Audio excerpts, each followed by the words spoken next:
Bonjour mes amis, nous avons le plaisir de vous présenter notre émission éducative Panorama français et avec unité 2 suite. Et avec nous aujourd'hui, Madame Inès Hamouda par le vidéoconférence. Bonjour, Monsieur Victor. Bonjour, mes amis. Bonjour Madame Inès. Comment ça va? Ça va bien? D'accord. Aujourd'hui, on va commencer par l'explication du pronom personnel complément d'objet direct en. نبدأ مع بعض Monsieur Victor. Le pronom personnel en ضمير المفعول المباشر en ده دايما بيجي مكان مفعول مباشر نكرة. هناخد مثال مبدئي قبل الشرح. يعني لما نقول je mange de la salade. De la salade مفعول مباشر نكرة. عشان كده قلت j'en mange. أنا كده فهمت من الإكزامبل اللي مسيو فيكتور اداهوني إن الضمير en بيحل محل أي مفعول مباشر مسبوق بجو de la de L apostrophe et des. إيه مسيو فيكتور؟ كمان لو كان المفعول مسبوق بكمية زي beaucoup de زي ما احنا شايفين أو peu de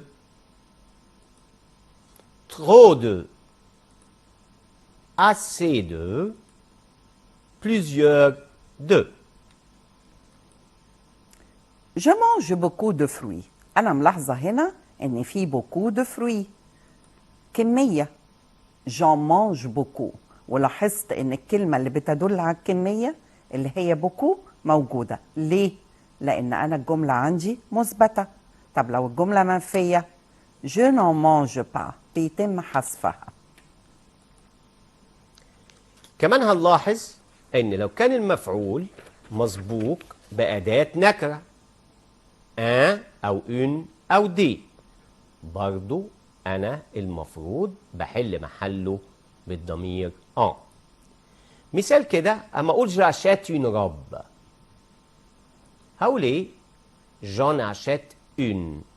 وهنا برضو احنا ملاحظين ان ابقينا على une في نهاية الجملة لان الجملة في حالة الاثبات. اما لو قلت الجملة بالشكل الاتي je n'en achète pas يبقى الجملة في حالة النفي حذفت une.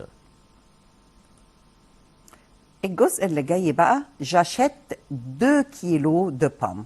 هنا بلاحظ ان الضمير en بيحل برضو محل المفعول المسبوق بالعدد اللي هو 2. j'en achète 2 كيلو. حالة الإثبات بفضل باقية على العدد عندي. طب لو أنا ما بنفي الجملة je n'en achète pas. تمام؟ بشيل طبعا العدد تماما. Et maintenant avec un film sur le pronom en. هنشوف مع بعض فيلم على البرونون en. Quelques explications. On va voir ensemble. Prendre le français ou pour t'améliorer en français. Aujourd'hui, nous allons parler du pronom en. Eh bien, la première chose que tu dois savoir, c'est que il ne faut pas le confondre avec la préposition. Et oui, parce que en, ça peut être aussi une préposition. Par exemple, je vais partir en France cet été. Donc ça, c'est la préposition qu'on met devant les pays, hein, en général. Et en, et donc là, c'est une préposition. Elle introduit pays. Alors, en pronom, c'est par exemple, tu en veux 2 ou 3. OK? Donc là, ça va être un pronom. OK? Bien. Allez, on y va. Alors, en, c'est un point qui pose toujours des difficultés aux élèves, je le sais, parce qu'ils me posent toujours la question.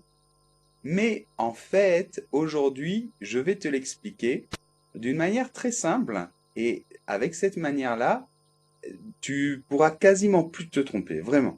Tu vas voir.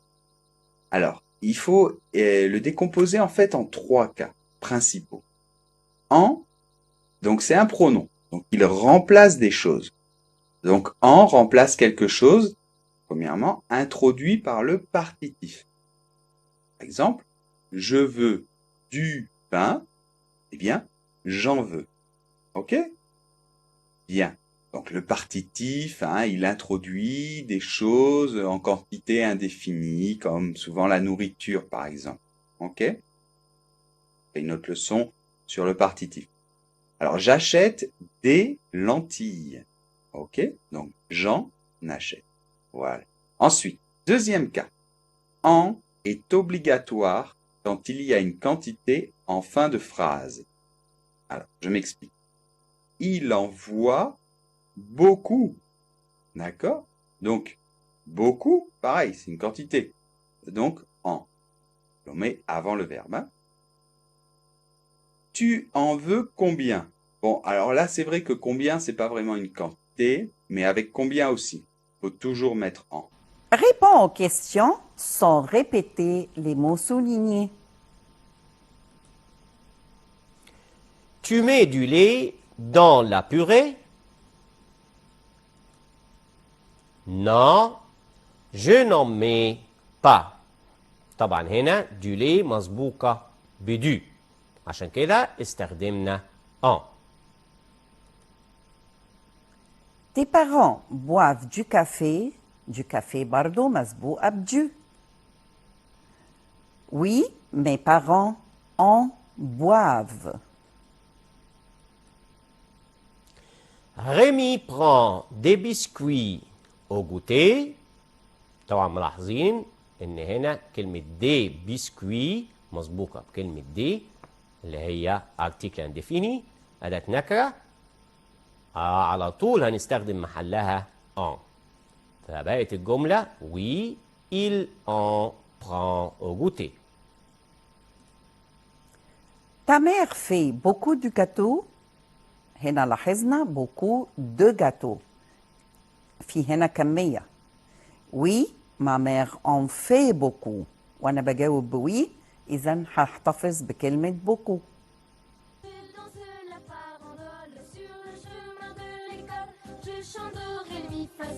Sur le chemin de l'école, je danse la farandole. Sur le chemin de l'école, je chante ré mi fa sol.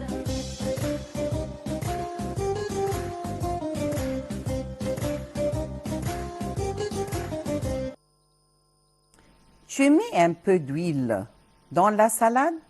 وملاحظة إن d'huile سابقها un peu. كمية يعني قليلا من. Oui, j'en mets un peu. أنا هنا بجاوب بالإيجاب. فهخلي un peu موجودة عندي في الجملة. طب لو هجاوب بنو non, je n'en mets pas. بشيل un peu تماما.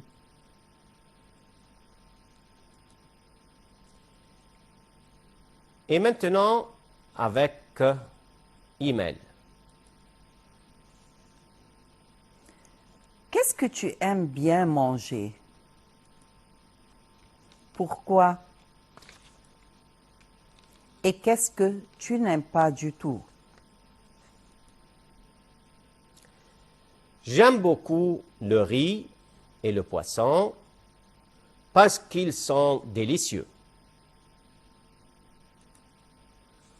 Je n'aime pas du tout le poulet. Où vas-tu pour faire les courses? Avec qui tu vas? Et qu'est-ce que tu achètes? Je vais au supermarché pour faire les courses. Je vais avec ma mère. J'achète des légumes, des fruits et de la viande.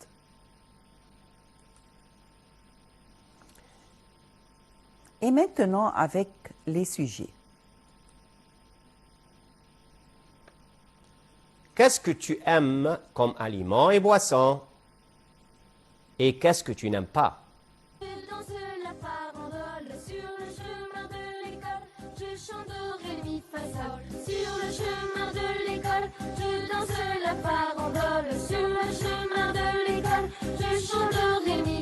l'école.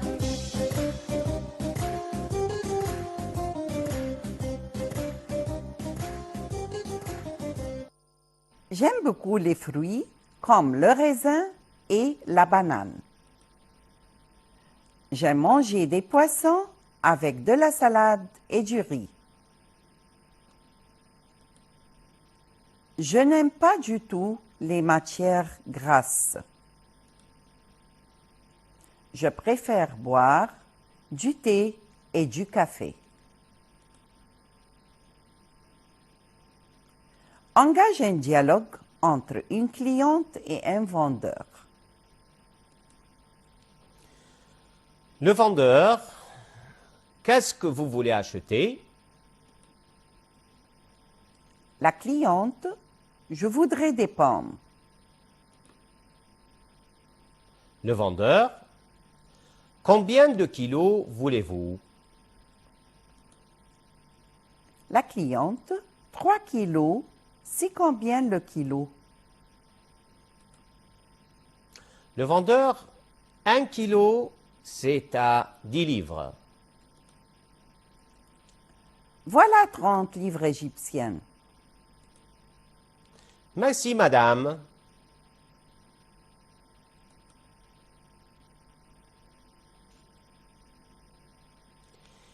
Et maintenant, mes amis, avec enrichir votre langue. ازاي تقوي لغتك. هناخد بعض المعلومات المرتبطة بنفس موضوع الوحدة.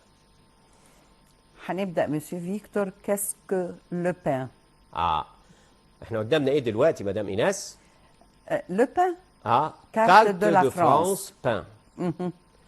هو كل منطقة في فرنسا مشهورة بنوع من أنواع لو بان اللي هو الخبز. الخريطة اللي قدامكم دي بتوضح كده. طبعا أشهر حاجة عندنا العيش الطويل اللي هو إيه؟ الباجيت. تمام. وعندنا إيه كمان بناخده على وكلنا الفطار؟ بنحبه. الكرواسون. والكرواسون والتوست.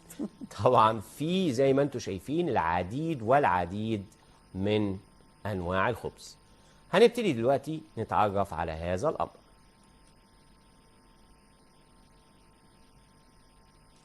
Qu'est-ce que le pain? Le pain est l'aliment de base traditionnel de nombreuses cultures. Il est fabriqué à partir des ingrédients qui sont la farine et l'eau. Il contient généralement du sel.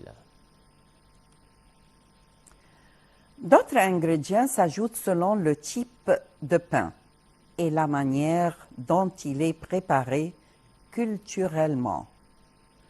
Lorsqu'on ajoute le levain ou la levure, اللي هي الخميرة, la pâte du pain est soumise à un gonflement dû à la fermentation. يعني عجينة العيش أو الخبز gonflement يعني بتتخمر أو بتكبر بتحصل نتيجة الفرمنتاسيون اللي هي نتيجة التخمير بتاعتها. طبعا كل كولتور له نوع البان بتاعه. كل ثقافة أو كل دولة لها نوع البان اللي هي بتحب تتناوله. طبعا مدام إيناس اللي احنا شايفينه هنا ان احنا فهمنا من الكونتينيو بتاعت الدوكيمان دي المحتوى بتاعها ان فعلا كل دولة او كل منطقة او كل شعب له ثقافته حتى في البان. هنا عندنا في مصر طبعا احنا معروفين بالايه بالخبز البلدي وخلافه. طبعا في فرنسا حتى في كل منطقة في فرنسا مشهورين ببعض انواع الخبز. اذا دي فكرة مبسطة وهيبقى لها تكملة في الحلقات القادمة. ممكن الدوكيمان دي تؤخذ كدوكيمان يبقى عليها أسئلة برضو في نفس سياق الوحدة. Et maintenant avec exerce-toi. يعني احنا هنتمرن عليها. أخذنا بعض الأسئلة اللي موجودة في ميسيون 9 مدام إيناس. وي. هنبتدي نجاوب عليها دلوقتي. هنبدأ دلوقتي. طبعا. Choisis la bonne réponse. هنبدأ مع بعض ونختار الإجابة الصحيحة. نبدأ مسيو فيكتور. Point veut aller au cinéma en je tu. طبعا هنا أنا هختار en. ليه؟ ليه أنا اخترت en؟ لأن أنا لو لاحظت فيرب vouloir متصرف مع il. و en بتساوي il. On veut aller au cinéma. Ma mère aime point beaucoup d'eau. Bois, bois, boire. طيب هنبص هنا هون في عندنا فعل موجود اللي هو فيرب ايمي بس كونجوجي مصرف يبقى بالتالي الفيرب اللي هيجي وراه لازم يكون في الانفينيتيف عشان كده هختار boire. Ma sœur aime boire beaucoup d'eau. Point, fraise est un fruit. Le, la, les. هنختار أنهي؟ مدام إيناس أكيد هختار لا. La fraise. أيوة la fraise est un fruit. Je ne mange pas point saucisson. عندنا 3 اختيارات مدام إيناس دي دو et du. طبعا أكيد je ne mange pas de saucisson لأن الجملة عندي منفية. تمام أصدقائنا أكيد عملوا الكلام ده وفاهمينه كويس جدا أكيد. احنا بنذكركم بيها. Vous point m'aider. Pouvez, pouvoir, peuvent. هنا واضحة الإجابة احنا عندنا السوجي بتاعنا هو فو فواضح الإجابة بتاعتنا هتبقى بوفي فالجملة vous pouvez m'aider وديا واضحة جدا ومش محتاجة جدل. Nous prenons point café. Du, de la, de. Madame Inès. أكيد nous prenons du café لأنها le café. Ça va? Point petit déjeuner, je mange du fromage. À la, au.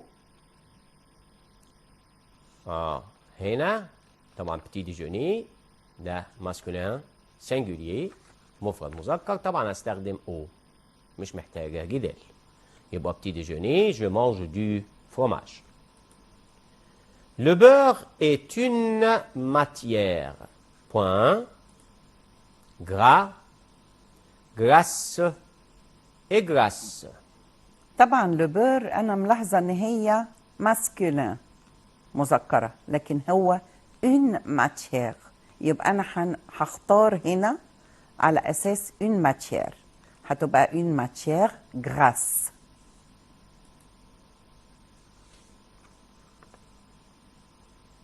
C. Omelette. Un, une, des. طبعا واضح قوي ان اومليت فيمينا سنجولير وبالتالي هستخدم une مش محتاجة برضو اي شيء عملية سهلة جدا. Il point du thé ou du café. Buvez, bois, boivent. طبعا أكيد ils boivent du café ou du thé. Merci, Madame Inès. Merci à vous, monsieur. Et maintenant avec les questions دلوقتي هنشوف الأسئلة بقى بتاعت الحلقة دي نشوفها كده مع بعض. Choisis la bonne réponse.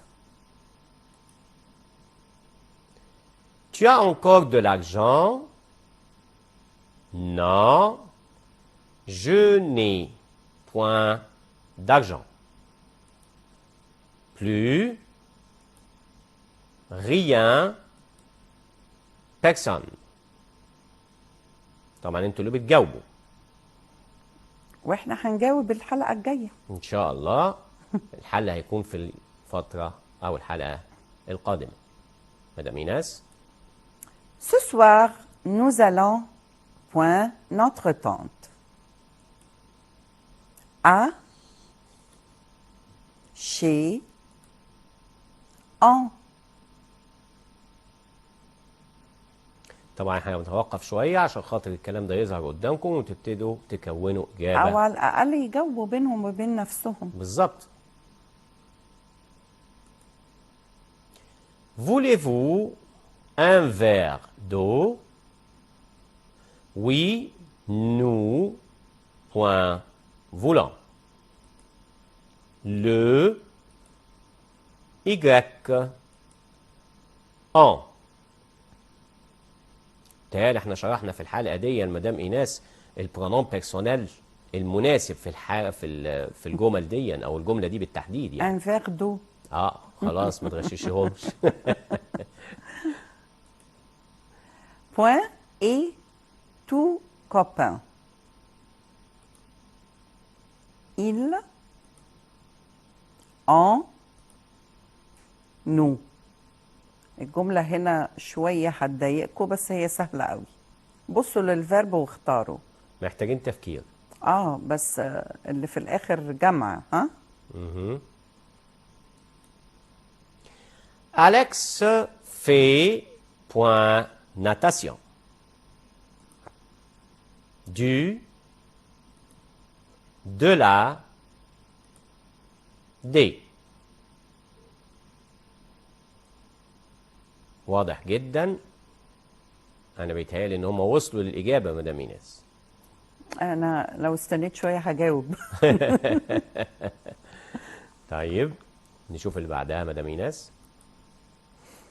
Point, tu as peur de l'examen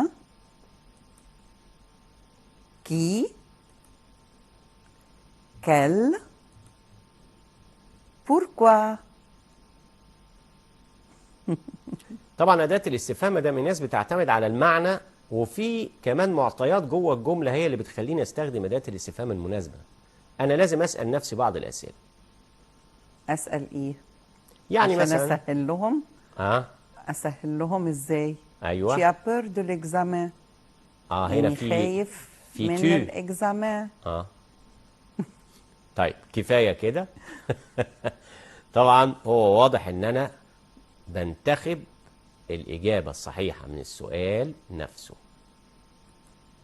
طيب hier il point une excursion. Organise, a organisé, va organiser. وطبعا هنا مش عايزين نغششهم ونقول في إيار.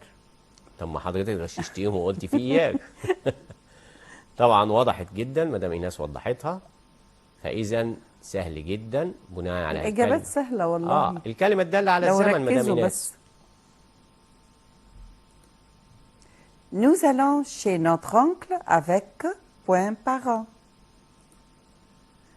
Notre, nous, leur. طبعا احنا اختيارنا هنا موفق ان شاء الله مع نو.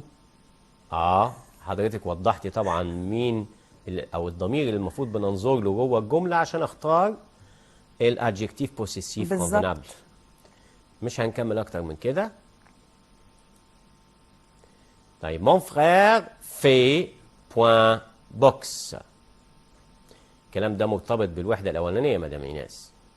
تمام. du, de la, des. طبعا بوكس يا مدام ايناس انا ماليش علاقه خلاص. مش عايزه تقولي لهم حاجه بس هي واضحه جدا يا جماعه. لازم افكر في الجار والنمبر او النوع والعدد بتاع كلمه بوكس عشان اقدر استخدم دي ولا de la ولا دي. Il mange beaucoup de fruits. Oui, il point mange beaucoup. طبعا احنا بادئين الحلقه بده. En Y ليه؟ هو حضرتك مدام ايناس وضحتي الامر في منتهى البساطه والمفروض هم فاهمين كويس ان في ملحوظه واضحه جدا بتوضح انهي ضمير مناسب في هذه الجمله. احنا شرحناها قبل كده من شوية وهقول لهم بوكو. إذا هي وضحت إن كلمة بوكو لو جت في نهاية الجملة هي بتخبرنا باستخدام ضمير معين. بس لغاية كده كفاية. بالظبط. La semaine dernière, nous, point, Alexandrie. Allons, aller, sommes allés. ايه رأيك مدام ايناس في الجملة دي؟ ايه رأيي اقرب لهم بكلمة لا سمان درنيير؟ يعني بمعنى اختاروا صح بيها بقى. بمعنى صح حضرتك حددتي زمن الجملة. بالظبط. تمام، يبقى الكلمة الدالة على الزمن هي اللي بتخليني اخد بالي انهي زمن انا هستخدم. هختار انهي فيرب في الثلاثة. شوية وهتقولي الإجابة. لا مش هقول خلاص. طيب كويس، الجملة قدامكم. Sur le chemin de l'école, je chanterai le mi fa sol. Sur le chemin de l'école, je danse la farandole. Sur le chemin de l'école, je chanterai le mi fa sol.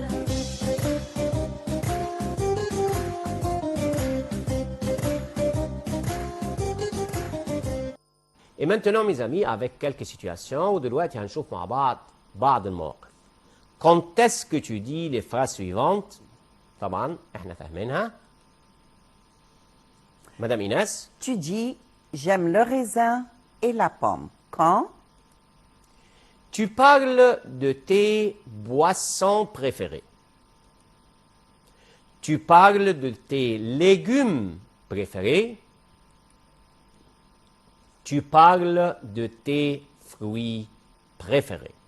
طبعا tu dis j'aime le raisin et la pomme quand tu parles de tes fruits préférés. طبعا لان انا بتكلم عن ايه مدام ايناس هنا؟ عن الفروي والريزان وبوم عنب وتفاح.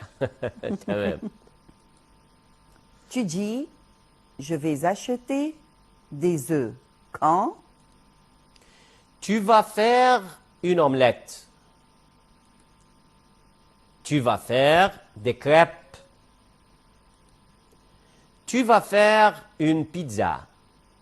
طبعا tu dis je vais acheter des œufs quand tu vas faire une omelette. طبعا حضرتك شاطره في المطبخ مدام ايناس عشان كده جاوبتي على ميرسي يا السؤال ده على مسيو طول. فيكتور ميرسي. طبعا احنا شهادة واضح اللي هي أستحقها. acheter des œufs طبعا pour faire une omelette. Tu dis je suis gourmand quand? فعلا واضح مدام ايناس. Tu manges beaucoup et tout. D'accord. Tu vas au supermarché chaque jour. Tu bois beaucoup d'eau. طبعا tu dis je suis gourmand quand tu manges beaucoup et tout. بمعنى ايه بقى مسيو فيكتور عشان مش هقدر بتاكل كل اتكلم عن حاجة. نفسي كتير. جورمان طبعا عارفينها اللي هي شخص اكول. ماشي، فهي tu manges beaucoup et tout بتاكل كل شيء واي شيء. Sur le chemin de l'école, je chanterai le mi fa sol. Sur le chemin de l'école, je danse la farandole. Sur le chemin de l'école, je chanterai le mi fa sol.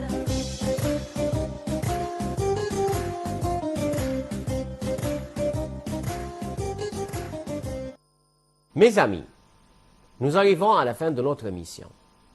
Et avant de vous quitter, on va d'abord remercier Madame Inès.